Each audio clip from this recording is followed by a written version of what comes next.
Oi pessoal, dá uma olhada nesse exercício aqui de matemática. E aqui a gente vai ver um pouquinho sobre os conceitos da área de alguns polígonos, né? E nesse caso aqui ele está pedindo para a gente calcular a área do trapézio, né? Então antes da gente começar, já deixa o seu like, se inscreve que ajuda bastante a gente. E, bom, já comenta aí a sua resposta e confere a solução do exercício aqui no canal. Bom, a primeira coisa que a gente vai ver são as medidas que ele dá aqui desse determinado trapézio. Aqui ele está dando a medida da base menor, que a gente vai chamar de B minúsculo, né? Que é a base com a medida menor aqui do trapézio. E aqui a gente vai ter também a medida da base maior, que a gente vai chamar de B maiúsculo. Aqui ele também está dando a altura do nosso trapézio aqui, que a gente vai representar, normalmente vai ser representado aqui pela letra H. E, bom, a primeira coisa que a gente vai ter que entender é que para um polígono ele ser considerado um trapézio, ele vai ter que ter dois lados paralelos, né? Um par de lados paralelos, né? E nesse caso aqui, os nossos lados paralelos vão ser esses dois aqui. Vai ser o da base menor, aqui o da base maior. Esses dois lados aqui, eles vão ser paralelos.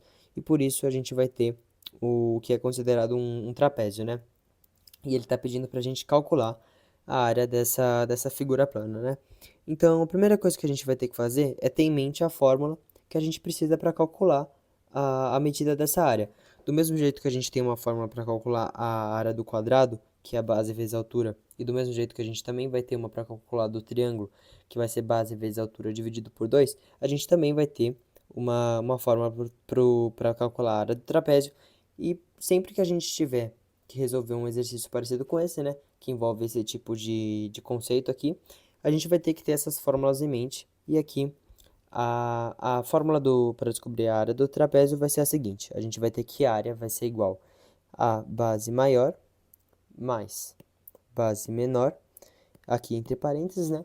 E a gente vai multiplicar isso aqui pela altura e dividir por 2. Então, basicamente, essa aqui vai ser a nossa fórmula da área do trapézio, né? E esse aqui vai ser a base maior do nosso trapézio, essa aqui vai ser a base menor e essa aqui é a altura, né? Como eu mencionei, que normalmente vai ser representada pela letra H.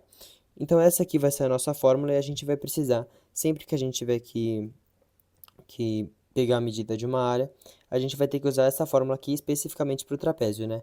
A gente vai ter outros tipos de ferramentas para a gente descobrir as áreas de outras figuras, né? Mas como nesse caso aqui a gente quer descobrir do trapézio, a gente já pode ir substituindo os nossos valores nela, né? Então, para a gente começar esse exercício aqui, a gente vai colocar aqui embaixo esses valores.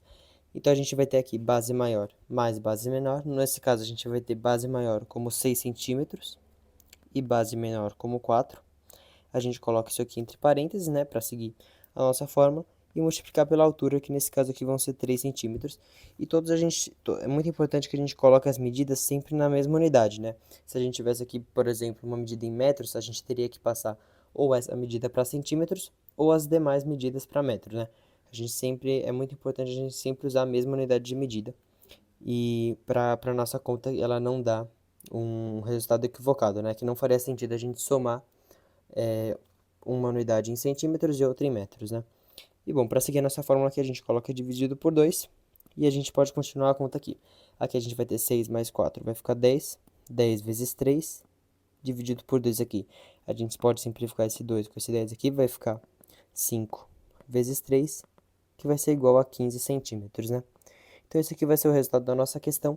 E é muito importante que a gente sempre coloque 15 centímetros, né, ao quadrado, né? Sempre que a gente estiver tratando de área, é muito importante que a gente coloque a unidade de medida ao quadrado, né? A não ser que o exercício não dê nenhum tipo de unidade de medida, apenas o número sozinho mesmo, né?